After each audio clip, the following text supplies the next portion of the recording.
Welcome to Shark Week on Bloodbath and Beyond. Today we review Six-Headed Shark Attack. Don't mix with the six. Directed by Mark Atkins, starring Brandon Auret, Thandi Sebe, and Cord Newman. This movie's about attendees of a marriage boot camp during a terrible storm in which they are under siege by a six-headed shark. And now they have to work together to survive. So what do we like? I loved the six-headed shark. Even though this is almost a carbon copy of the five-headed shark, I think they one up themselves by making the heads be legs and crawling all over the place. That was cool. It was like a crab shark. But, I mean, obviously, the CG isn't stellar because you can see where the model doesn't quite work with the animation, but they tried something different. Finally, they have enough heads they can crawl around. I will give them credit. They did great fake outs in this film because there's at least 2 times where we thought a main character was going to die and they faked us out. And they did pretty good at building tension. The musical score right there was behind it. I think that's what did it for me. And some of these fake outs were just using the musical score. Like, people would just look into water and you play the right tones and you think something creepy's gonna happen. The shark's not even close. It doesn't matter. No. I liked some of the awkwardness. So this movie has very terrible dialogue. It's poorly acted. I don't know where that thing is, and I don't know when it's coming back. We gotta go. We gotta go now. But there are fun moments because it's so awkward. Because obviously you're gonna have these micro interactions between each couple, and it seems like everyone thinks that they're cheating on each other, when in actuality, nobody's cheating on anybody. And the characters themselves, they have some interesting traits to them. I mean, Duke is just like the oddball who is like a badass. We ran this into that sucker and it's goodbye, Johnny. Colonel Sanders, I don't even know what he was doing, but like he was a dick. We really just want to see him die. And Kip, who's our comic relief, he was pretty funny, kind of. What do you feel like? You flirting with me? What? No, you asked me. All of the jokes in this movie are really, really low tier. So anything that we're saying is funny is like not funny in any other situation. Just in the context of this film, it was funnier than everything else. I just want to clarify that. This isn't like a burst out laughing at this movie because it's so funny. No. And the same is true for like the interesting characters. They have some character traits. They aren't interesting characters in the slightest. Duke, the Tom Petty guy, he was pretty cool. He I don't leave anywhere without, a giant 6-inch blade on my side. Oh, going for a dip, honey? On our couple's getaway? Got a machete. I think the cinematography was fine. So just like the environments that they had looked really nice. There was some cool shots of a shark getting its head cut off. Right. And by virtue of the shark regeneration, we get to see that over and over. All right, now what did we not like? Basically the whole movie. This movie sucked. Honestly, the characters are such shitheads. And the dialogue is awful.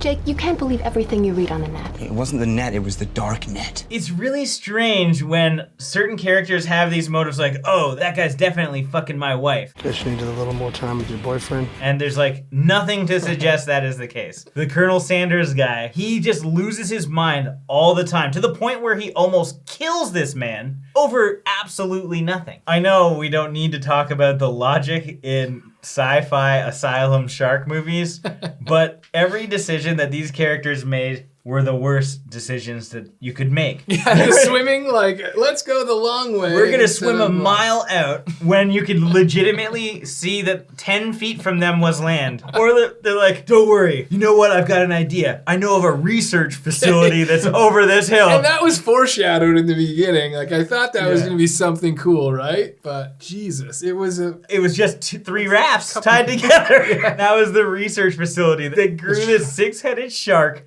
and it has withstanded everything for 40 years up until this one singular wave. It's just so fucking ridiculous. They obviously didn't have a budget, but don't try and pass it off like this is a fucking research center. On top of that, we have the storm itself. The one girl was like, I'm a meteorologist, and this like tsunami's gonna hit us in less than 40 minutes, so we better not go to the lighthouse on land, but go into the water where the shark is. I don't think it was a tsunami. It was just like rain. Throughout their journey, the weather did not change once. It actually changed from night to day several times. Yes. Right. Anticlimactic in a lot of ways, I would say this movie was. The husband and wife, the owners of the island. She was off with her new fling, Zach. I really thought that there was going to be some epic reunion. You what? You just gonna throw it away? I'm not throwing it away. Therapy through action is what this is. So I thought, maybe they'd use their own tools and it would be magical. No, nothing. You see them have their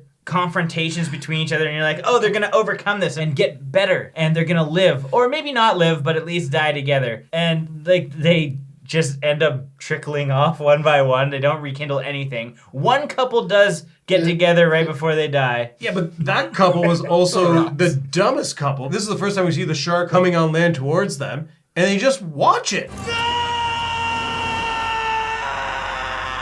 Austin Powers was making a joke of that situation. This, they were making an emotional situation. And it's like, what the fuck are you guys doing? Just walk 6 feet. Well, at least they struggled. Unlike the other chick who just like sacrificed herself. Oh yeah, she got free willied on the rock. Like, free up. She also had a hard time determining on what she wanted her outfit to be. Every other shot, it was zip up, zip down, zip up, zip down. She needed help with her zipper the first time, Can you help me with my zipper? but now her boobs fit perfectly in there. Another infuriating point was when they were on the sailboat in relative safety, I would say. They were still terrified for no justifiable reason. And then they decided to raise the anchor, steer it into the rocks where they knew it would fuck up the ship. And they said, we gotta go. We gotta go because that Tom Petty lookalike is fighting a shark. Oh my God, it's a shark. It's like, yeah, that's why he's over there. He's going there to kill the shark. None of you gave a shit when he jumped off the boat to go kill a shark. Who are you gonna bet on? Shark or me? But now you do once the shark arrives? There's a lot of time. And they just kept opting to swim places. I mean, they should have just stayed at the lighthouse. It's at the highest point of the island, and it's a signal for help. Everyone's just like, no, let's go to the floating research center that's 2 rafts and a tarp. Yeah, there was no time. But They had were time. like equal distance. When we ended up seeing where the lighthouse was positioned from the raft, it was legitimately right in the middle of where they initially were. I'm like getting pissed off at these guys. Here's a decision. Why the fuck were they even on that trip? So the woman was the doctor, and he was absolutely nobody. But the doctor left, so why did he even decide to keep it going? He became the Dr. Phil of the situation. It's Welcome not. to the ranch. I got this all figured out. And he didn't know anything, and That's everyone the only knew thing. that. They're like, we're going to sue you because you're not who we came to see. At least make up a story. And where is your wife? Anyway. All right, guys.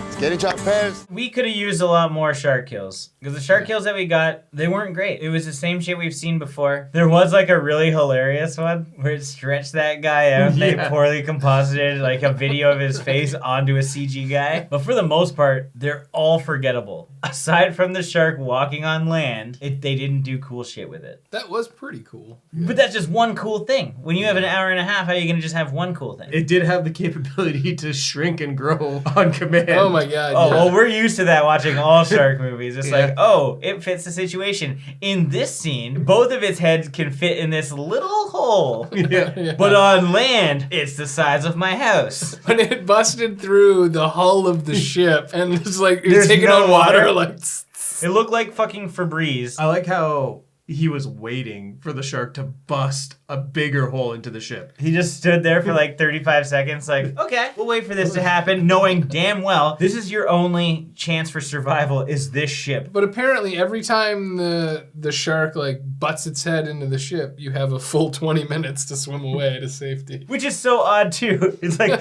oh, there's a shark directly in this water? Okay, I was really against swimming a few minutes ago, but now's the time. Now that's definitely right here. They were afraid to swim when it was just a storm. Well, now there's a fucking fucking six-headed shark that's eaten 5 of your friends. Now's the time to swim. I don't know. They didn't really understand critical situations. I know! When like the hippie fell through the hole in the lab, everyone thought that was the end of the world. That wasn't even a shark. It was one wave that knocked him in. Yeah. Legitimately just swim 6 feet over here and get back on the raft, you idiot. But like even picking the shelf up, that Then took they- no oh, time it's- whatsoever. This is a non-situation that they tried to make like an intense situation. And that's what this movie was. We haven't even been here one day and you're just gonna give up like that? I'm not giving up. I just don't think this obstacle course therapy is gonna help. Very trivial conversations and disputes amongst people. This was like a worse version of Amazing Race. Time for our final thoughts and ratings. Well, this is a fine enough looking movie, and probably the clips might sell a lot of people on this film. It's not very enjoyable. There are fun things to laugh about because the acting is bad. The script seems like it was translated or something. Guess who my hero is? I don't know, Gundy. No, Hemingway. Like something weird happened with the dialogue where people misspeak nearly everything they say. The confrontations between everybody just are ridiculous. I didn't really enjoy any of our characters. I thought our six-headed shark didn't do dick. It's just not fun. So I'm gonna give this one dumbass shark whirlpool out of 5. When you get into this many heads in the franchise, it's hard to really one-up yourself. We'll give, 7-headed shark attack. but they did kind of find a way by letting the shark walk on land. I thought that was cool. It looked cool. If you use the same kills over and over and over again, then it's nothing innovative. It's nothing fun. It's just like, well, why am I watching this one when I could have just stopped at two-headed shark attack? Though it's fun to make fun of, it's just not that enjoyable. So with that being said, I'm gonna give this film 1 The Net out of 5. Jake, you can't believe everything you read on the net. It wasn't the net, it was the dark net. This is my first experience with the franchise, so I haven't seen any other headed sharks other than ones, you know, the popular one-headed sharks. I feel like I knew exactly what I was getting into with this movie entitled Six-Headed Shark Attack. I mean, I'm already an idiot for watching it, so I'm not mad at them for sucking at making it. There was a lot of storyline that took away from the action, but it was there.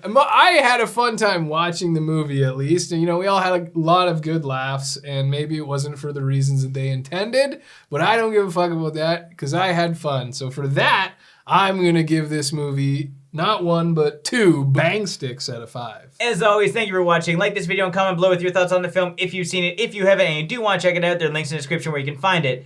And come back tomorrow, guys. Honestly, we've got hopefully a better shark movie review for you. But I can't guarantee anything. We've seen some shit. Anyway, subscribe to the channel so that you're updated when that review does drop. Thank you very much. Happy Shark Week.